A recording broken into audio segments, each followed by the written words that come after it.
welcome back to Us Against Everything, where it is usually me and Landon against everything.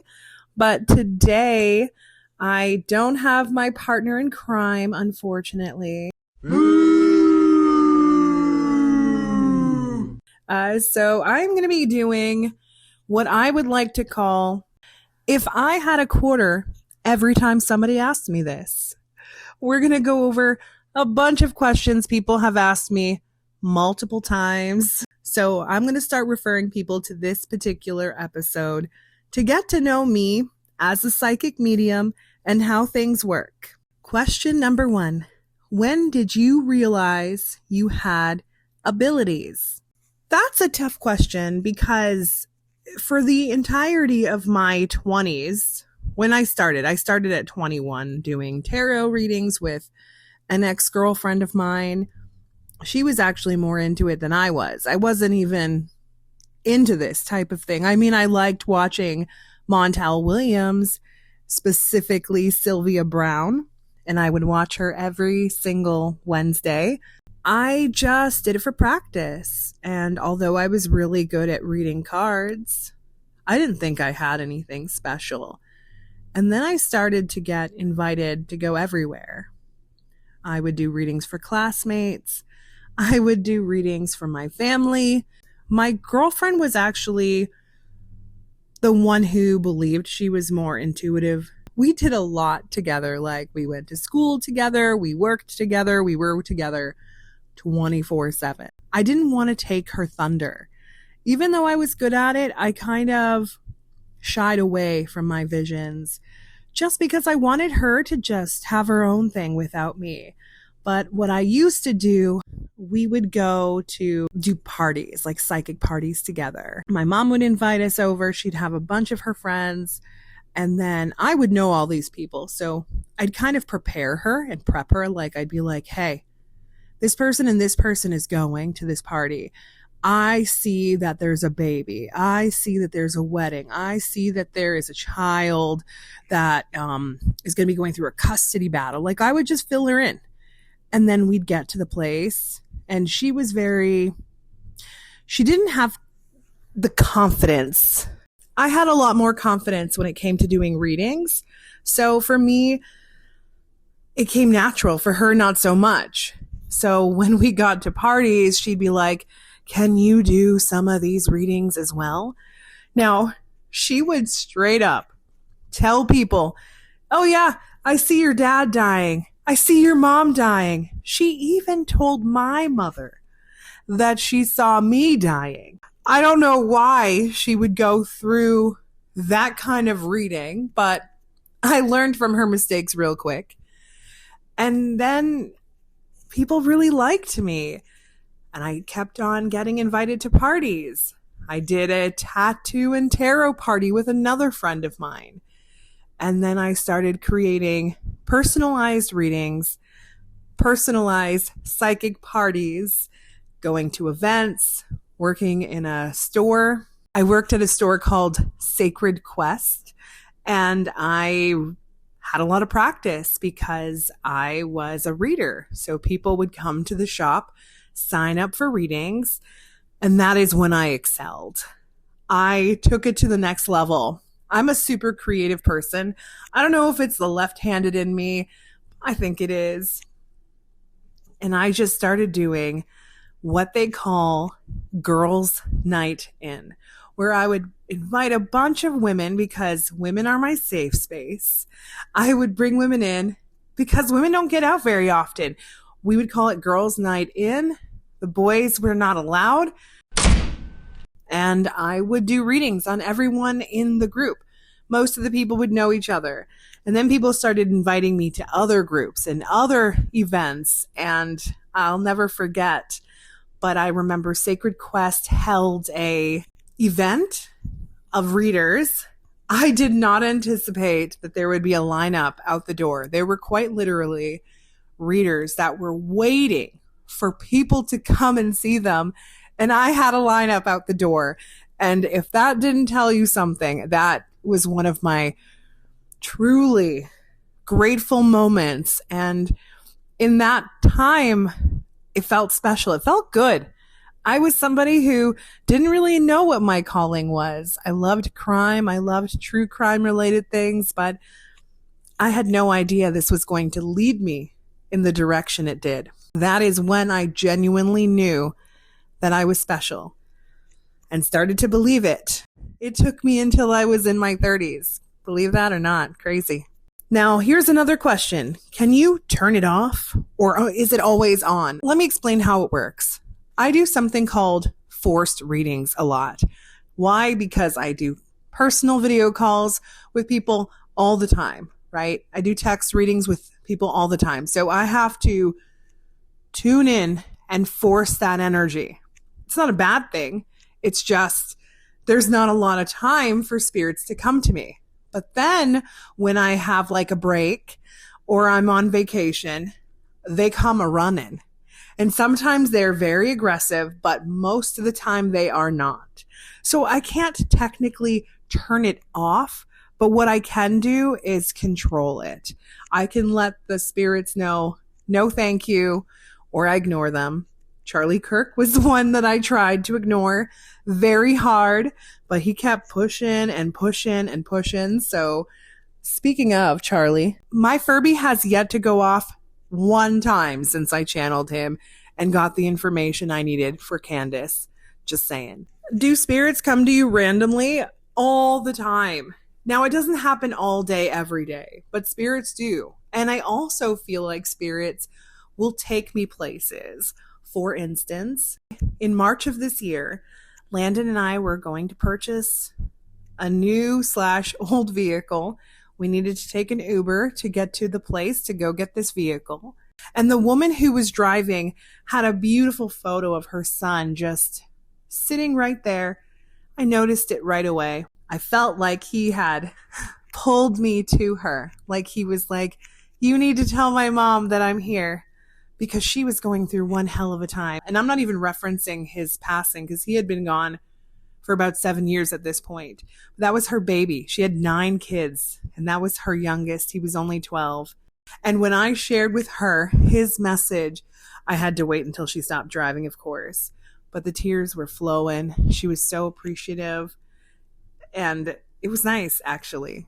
And I felt like that was a moment that I could give somebody a message. Somebody who's appreciative, but also somebody who really needs it. I know we all need messages. People tell me this all the time. I need a message too, Liz. Yes, we do. But there are some people in the moment that I am physically brought to. And I'm not talking about live on TikTok. I'm talking about in person that I will give a message to that seems genuine and sincere. And those are the moments that I really enjoy leaning into. Not a place where people know what I do and just look at me like I'm a walking, talking psychic billboard. It does feel kind of shitty. I'm not going to lie. I often go on live and I come off my lives and I feel really shitty. Not because people are mean to me. It's nothing like that. But people just want me to give them so much, and I don't always have so much to give. I feel like I give quite a bit, and I always walk away feeling like it's not good enough. I don't think people see me as a person. They just see me as a walking, talking gift of what I can do for them. Don't get me wrong. I offer personal services for a reason on my website. But when I tell people, hey, go to my website, I'm met with, you should do this for free. Should celebrities do their jobs for free? Should athletes do their jobs for free? They get paid ridiculous amounts of money. I am just asking to be paid for a service so that I can pay my bills and carry on in my life. I'm not asking for a lot. It's not really worth it. If you go to a psychic who does everything for free, they're not worth it. You're not getting a professional. I am a genuine professional.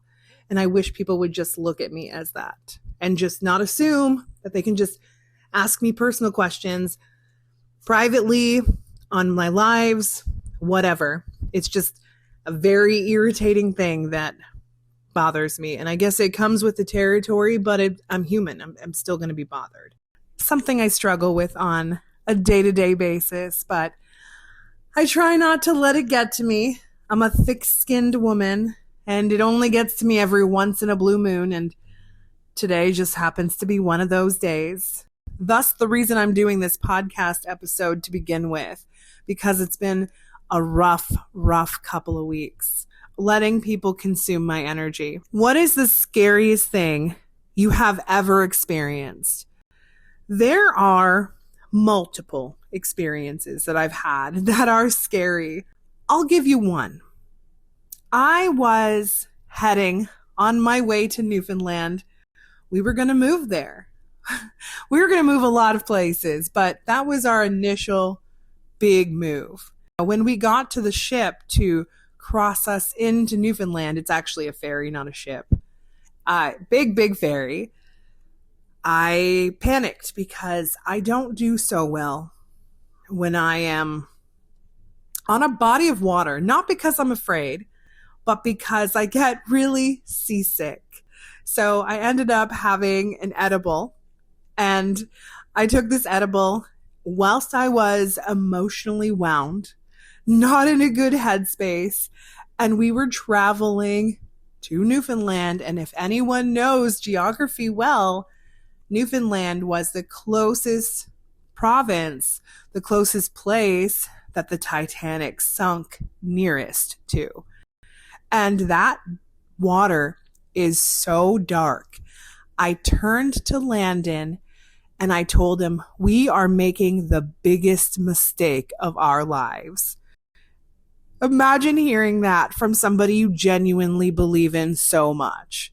In addition to that, I kept feeling these people, they died, they were grabbing onto me. If you've ever watched the movie The Little Mermaid, when Ariel is walking into Ursula's cave and all these people are, shrunken little whatevers, and was grabbing at my energy so hard and pulling me, asking me to help them. Can you help me to get to my body? It was intense. And I had no idea at the time that those spirits, those people were connected to the Titanic. And I hate to say this, not every spirit is locked down there by any means, not everyone, but there are some energies that are still attached to that water wanting help. And it freaks me out because I couldn't really help them. They were overwhelming. They were drowning me.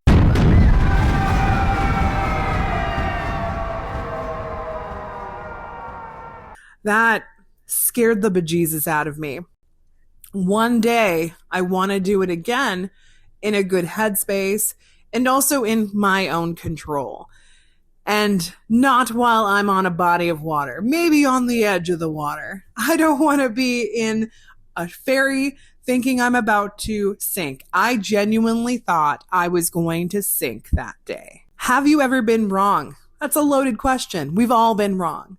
I have definitely been wrong, and I will be the first one to admit it. Sometimes my bias gets in the way of my visions, unfortunately.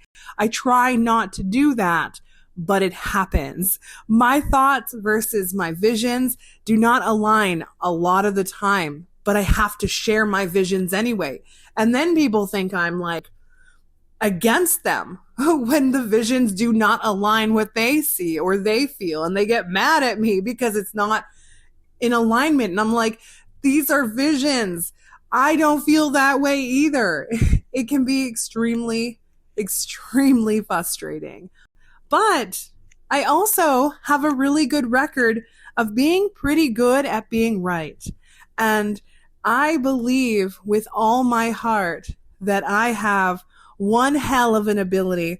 And if you see that, cool. If you don't, it is what it is. I can't please them all. How do you know the difference between your thoughts and a vision? My thoughts are my thoughts. They are not a vision. Like when I think of, oh my gosh, I'm afraid that I'm going to get hit by a car. I'm afraid my husband's going to get hit by a car, because that's constantly on my mind. Because I do so much death related shit, I put that crap on my husband.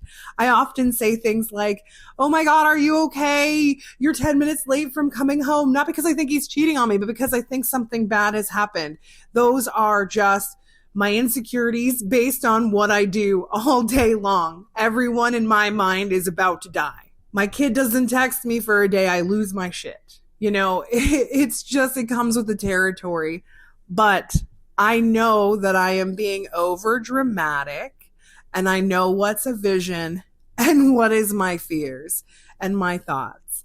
It's not hard to differentiate between the two. I can do it because most of the time, visions are not at all what I would genuinely think of. So for me, that's how I distinguish. Visions and fears are two different things. And also want to point out, visions are like, how do I say this? It's like a deck of cards, right? I'll see some good visions. I'll see some bad visions. I tend to veer towards the good visions, but I will dabble in the bad visions too, just to prepare myself. I'm doing that more than I used to. But a lot of the time I'll focus on the good. Why? Because I want to be a white lighter. I want to be a positive energy. I want you to remember me going, I know the world is shit right now. I know that this administration is fucking everything up. I know all of these things, but I do see a good outcome eventually. These people need this slap in their face of reality to genuinely understand what the fuck they're doing. Now, do I see things more physically or more in my mind? It is more in my mind. I get imagery, I get words, but mostly imagery. Imagery is the things that are running in and out of my mind. I'll get flashes of memories, flashes of visions. And by the way, it's at the most ridiculous times. Like when I'm not doing forced readings and I get random readings, it's like when I'm in bed, about to go to sleep, I'll get a vision. Then in that exact moment, I have to write it down or I'll forget because my mind, I suck. I have so many visions that my memory is shit. So when it happens, I have to share. Can you predict your own future? Kinda, but I don't wanna. I don't like predicting my own future. I'll give you a big reason why. This is why. When me and my ex-girlfriend were together, we would do readings on each other all the time. Every time we would do a reading, my readings were always a catastrophe. It was bang, bang, issue, problem, money issues, relationship issues, financial issues, job issues, kid issues. Like it was nonstop fucking issues. And I didn't want to see any of that. Then when Landon and I got together, it also showed me that our relationship at the beginning would be pretty catastrophic. And it was. That is why I don't like doing readings, because I love where my life is. I love who I have. I love the people in it. I am satisfied most of the time. And I'm like, oh my God, I don't want to see anything bad in my future, especially when it comes to my relationship. Not that I'm going to see anything, but I am scared that I'm going to pull a card one day and it's going to say, your husband's going to die on this day. It's my biggest fear. My biggest fear. My kid and my husband and their death. Not that that will happen. I don't know if it will, but I'm scared that it will, and I don't ever want to see that. Have you ever predicted something that eventually happened later? Yes, many a times over. So many things. Alicia Navarro was a big one that I did. Was heavily, I predicted down to the place that they found her. Shared so much detail on that. I used to share more location details of where people were, but because people just rip me a new asshole every time I don't do it. But I'm going to try to eat that fear a little bit more and share those details a little bit more. Another really big one that I did, Kate Middleton. Now let's talk about this because this one really pissed me off. So Kate Middleton got diagnosed with cancer, as we all know, And then instantly all these fucking ridiculous bullshit psychic mediums, air quotations on that, decided to come out and say that she was going to die. And I was like, what the fuck? No, she's not. I saw a clear path, like a very solid, clear path to her not only getting better, but being able to take medication to make sure it doesn't happen again. But then all these psychopaths decided to come out and say, no, she's going to die. And then when she announced that she was doing better, all of those mediums were like, oh, fuck. I was wrong. No, I wasn't wrong. She is dead. She is dead as a doornail. And not only is she dead, but now she has a clone coming in and pretending to be her. All of a sudden, because they got it wrong on her death, they decided that she's a clone. That's what happened with Britney Spears. And hell, that's what happened with Justin Bieber as well. Justin Bieber. I think it was Sloane. She came in suggesting that Bieber was going to die. And I didn't see that. She also suggested that Post Malone was going to die. Again, also something I did not see. And boom, boom, they're both still alive. That is the problem when it comes to death predictions. First of all, it's disgusting. I would never. I think the only time a prediction on death is if somebody comes to me, and I'm talking about a personal reading or just like my own, like talking to Landon type of thing. I wouldn't announce it to the world. But somebody comes to me and they have somebody who's quite literally on their deathbed dying. They might ask me for a time frame, and I might give them one, but only because they're trying to figure out the pieces so that they can prepare themselves. Not would I just come out and be like, yeah, so the kid that you just had 6 months ago, dead. It's disgusting. I think it's disgusting, but that's how I feel about it. I share them with Landon. I don't share them with people. There was one case, I cannot remember the name for the life of me, but it was a boy and they found his body and I said he was going to drown. And then his body was found, but he was not in water. And people were like, you said he drowned. You're a liar. You're fake. You're bullshit. Get the fuck out of here. And I instantly wanted to delete my account and jump off a cliff because I dedicate my life to my work. And then a few days later, we found out that the autopsy did show that this boy drowned. He was just not in water at that time. I feel like I've put a lot of pieces together for things and I've helped families, many families. I do unsolved cases privately for people all the time. And I have done maybe 15 to 20 of them in the last year. And every single one, except one person, came back to me and gave me a full-blown review of how impressed they were and how I didn't even know this detail and this detail and I shared this, that, and the other. And it always goes exceptionally well. Even though in the pit of my stomach, I'm scared. I'm going to fuck it up. I every single time I get an unsolved case, I feel that way. I feel that pressure. That pressure is deep. Yeah, I've done a lot of good and you can check out all of my channels. And again, also want to point out there, things that I've predicted have yet to come true. We still have yet to figure that out, but it'll eventually come true. And I know it will. What do you do when you feel something negative? Run. I know. I don't actually run. I promise. But I do feel like scared and freaked out, even when meeting Eileen Wuornos. Do you remember the movie Ghost? I always reference this movie because I need people to get a visual. I'm a visual person, so I'm going to make people get a visual too. Patrick Swayze was singing the Henry VIII I am, Henry VIII I am. And he was singing that to Whoopi Goldberg until she helped him. And he was annoying and she was frustrated.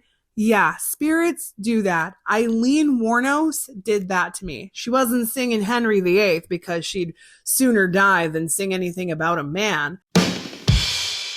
But she was definitely trying to fuck with me until I listened to her. And it wasn't that I didn't want to listen to Eileen. In that moment, I was just busy. Unfortunately, I'm scheduled. I'm a scheduled person. So even my readings, when I am in my downtime, I don't want to fuck with readings because I am so busy all the time. I'll tell you guys, this is my schedule. Mondays, Wednesdays, Fridays, I do video calls, text readings, and of course, content throughout the day. Then on my Tuesdays and Thursdays, I'm recording content. Not only do I have to prepare the content on the Mondays, Wednesdays, and Fridays, but I also have to make sure that I look presentable. I can't look like crap on camera.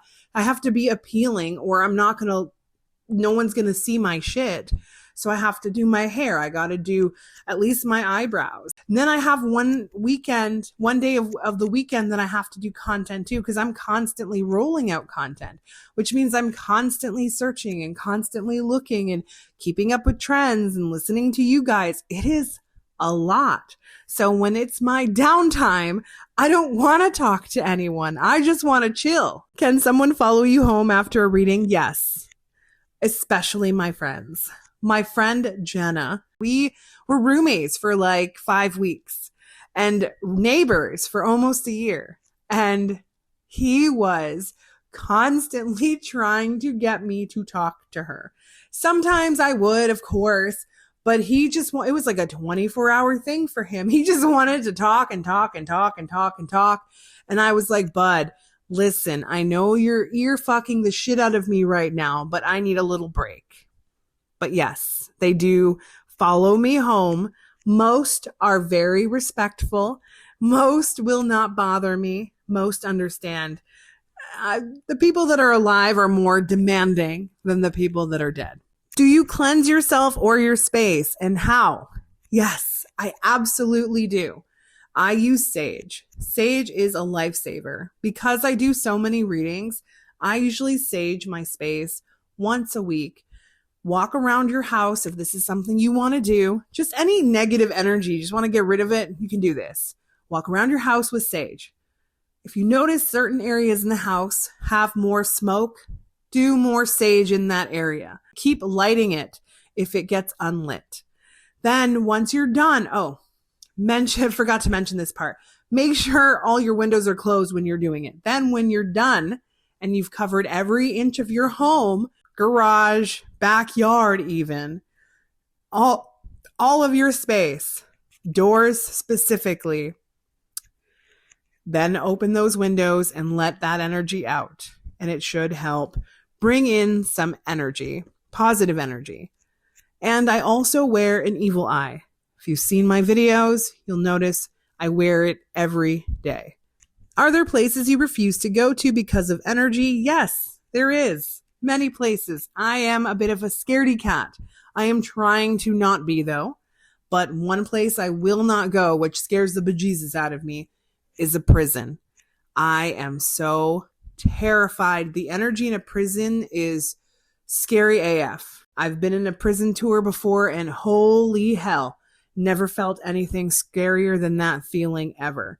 There are other scary places, but prison in general, even a Canadian prison, this was Canadian, I was still pretty scared of it. It freaked the shit out of me. I wanted to run out right away. Have I ever felt something attached to somebody? Yes.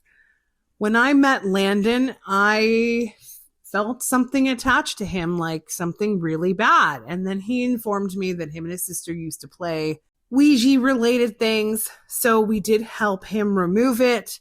He hasn't had any issues since, but Landon is like somebody who just has really bad luck streaks, like really bad ones. It could be a consequence of no longer having that attachment, but at least the attachment isn't there. Do you believe in demons or just spirits? I believe in it all, baby girl. I believe in demons. I believe in spirits. There's good, there's bad. Apparently, there's a balance. I don't really get the balance side of things, but yes. Have you ever had to cut off a reading because it felt off? No, I've actually not run into an issue where I had to cut off a reading. I did, however, have a woman get a reading with me. Oh, you'll love this. Whilst she was in a dentist chair, getting her teeth, I think, cleaned. And I was trying to do a reading with her, and thankfully her phone died in the middle of this reading because it was so uncomfortable. Hence why I write things like, please make sure you are the only person in the room while doing a reading, because then I get this kind of stuff. I also had a woman who was doing surgery. Like I don't know if she was a doctor or if she was like a surgical nurse. I still don't know that to this day, but she was in scrubs and in something, maybe even an animal, whilst I was doing a mediumship reading with her. Oh, and then I had this one guy driving on a highway whilst raining, wanting to do a mediumship reading with his dad, while his wife of 15 minutes was sitting in the car because she gave it to him as a birthday gift. That was also not fun because our reception cut out and I was scared he was going to get in an accident. Every time you guys look at my rules, people are like, wow, there's a lot of rules here. It's like, well, everyone has done this, that, and the other, so I got to make sure I protect myself. What is the difference between visions and tarot readings? That is a very good question. They are two completely different things. I used to do tarot. I still do tarot. I like tarot. Tarot is where I don't have to use all of my energy. It's like a tool that just helps me through readings, specifically past life readings or 1-year tarot readings. Even 3-card tarots I like to do. Now, when it comes to my intuition, my visions, those are completely separate from cards. Can they work hand in hand? Absolutely. Tarot might see something that I might be missing, and I might be seeing something that tarot might be missing. So hand in hand, they work well. Why do you talk about true crime and psychic visions together? I mean, true crime is my passion. That is where I like to put and hone in all of my energy. I use my visions, but I also don't always channel the spirits. Sometimes I just want to use the vision side of things. I don't want to bother the spirits, especially if they recently died. So I kind of use a cheat sheet and do readings before I channel the spirits, but eventually I do. But they go hand in hand completely, especially for me in my world. It just works better. Do you think it's ethical to tap into real cases? This one's tough because I can understand both sides of the spectrum with this, but I feel as though I am helping. Even if Joe Schmo doesn't think I'm helping, that's what I'm trying to do. Cases are public information. Multiple people are talking about it. In my opinion, even if I am sharing information that people don't agree with, I'm still sharing information and trying to help. So I don't feel like it's unethical. What I feel would be unethical is if I went into gruesome details about the pain and suffering somebody might have gone through. But what I am trying to do is put a light and tap into that situation and try to show and focus on the good parts of it. Anything they might have to say, maybe where they're at, what they're doing, what happened before they died, to try to help put the pieces together. I'm not trying to hurt or harm anyone by any means. There are a lot, though, that do. Do the police ever reach out to me? No, they don't. And please don't. I don't want the police to reach out to me. They scare the bejesus out of me. A lot of cops, unfortunately, there's good ones. I actually have a client who's a cop, but there are also not good ones. And they look at me with filth and disgust in their face most of the time. So why the hell would I want to help somebody that doesn't believe in me? Most cops are men too, and a lot of men don't believe in what I do either. And I'm not going to force them into it. What I will do though, and I know it goes above and beyond everything already that I'm doing, but I do drop tips. And you are also welcome to take my content and call tip lines and share the details as well. Maybe if it's not just me sharing it, maybe if multiple people are doing it, maybe they'll hear it more often. We don't get enough people doing it. I am only one voice. I can only do so much. Why don't I name specific things in my visions? Because I don't want to get sued. If I go, yep, this person absolutely without 100% did this, I can get sued. There's a case going on. I don't blame the person. The professor, the school teacher that's suing the psychic that claimed that he had some involvement in the Idaho 4. I don't disagree with that. I think she was stupid. I always believed it was Brian. There are people that make things disgusting. Like, it drives me nuts that there are all these people talking shit about the Idaho 4 and how these poor, innocent roommates who were just babies were involved in it. People that are coming at these poor kids, they were traumatized. We are lucky that the Idaho 4 wasn't an Idaho 6 situation. Oh yeah, why are you alive? Why are you alive? No, bullshit. I think that every single person that says that about these people should also fucking get charged along with it. It's disgusting. I feel like you have to be careful. You've got to be careful. I have to protect myself, unfortunately. If there was less of the people out there saying the bullshit things, then maybe I would say more, but I'm protecting myself. What do you say to people who think that this is fake? I'm not everyone's flavor. I'm not everybody's cup of tea, and I don't want to be. I just want the people that truly believe in me to follow along if they want to. If they don't, it doesn't matter. I'm a nice person. I try to give my all. If you can't see that I'm trying to give my all, then there's nothing I can do to make you feel a certain way. I don't like aggressive energy. I don't like when people come at me and attack me. We all don't. I hold my tongue. I hold it in. I can go off on people, but I choose not to because they're not worth it. Just because that person doesn't believe in me, okay, well, that's fine. The same day, I had a woman that came to me whose husband was really abusive to her and he died. And she finally got to channel him. After treating her like shit, cheating on her, she wanted to channel him. And then he gave her an apology she had been looking for years. I helped that woman heal. She even said to me, even if you are fake, you just made me feel so much better. She says, I don't believe that you are, but you doing this helps people out. And I'll always believe what I do helps people. If my shit was more harmful than not, then I wouldn't fucking do it. Simple as that. Thinking they know me, think they know everything about me, what I do. They've seen one video and they just think they know everything about me. Bullshit. What do your friends and family think? I mean, my friends are great. They are very supportive. The ones that are genuine friends, I don't like that kind of shit. My friends, though, my great genuine friends, they support me. Never ask me for a reading. It feels nice. Family, I mean, my family isn't really the most supportive. My daughter is. That's all that matters. My family believes me when it's convenient for them. Well, I think I have answered a hell of a lot of questions. I genuinely appreciate you guys listening. This is a bonus episode because Landon and I will be on the road here very soon. And we want you guys to have some things to listen to. Don't worry, I've got a couple more episodes coming with him. Artemis 2 being the next one. And I appreciate you guys being here again. And it is always us against everything.